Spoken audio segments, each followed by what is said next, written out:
ఇక ముద్రగడ పద్మనాభం మృతి పట్ల మందకృష్ణ మాదిగ సంతాపాన్ని ప్రకటించారు. ఇక ముద్రగడ చిత్రపటానికి పూలమాలలు వేసి సమాధికి నివాళులర్పించారు. ముద్రగడ కుటుంబ సభ్యులను కూడా పరామర్శించారు. ఇక పేద ప్రజల కోసం పాటుపడినటువంటి మహానాయకుడు ముద్రగడ అంటూ కొనియాడారు. ఇక బంగవీటి మోహనరంగ హత్య అనంతరం కాపు ఉద్యమం కోసం పాటుపడిన మహానేత ముద్రగడ పద్మనాభం అంటూ కూడా మందకృష్ణ మాదిగ గుర్తు చేసుకున్నారు.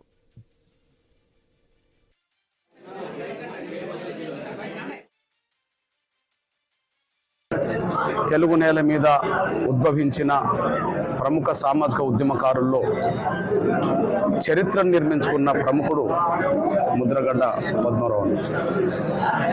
ఈ విషయంలో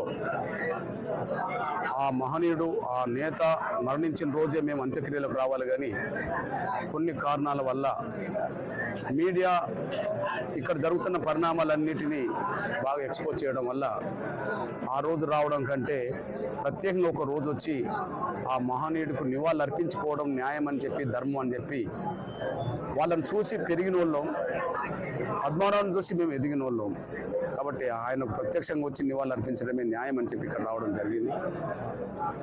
పిల్లలను చూశాం, అన్నగారి కొడుకులను చూశాం, శ్రీమతి గారిని చూశాం.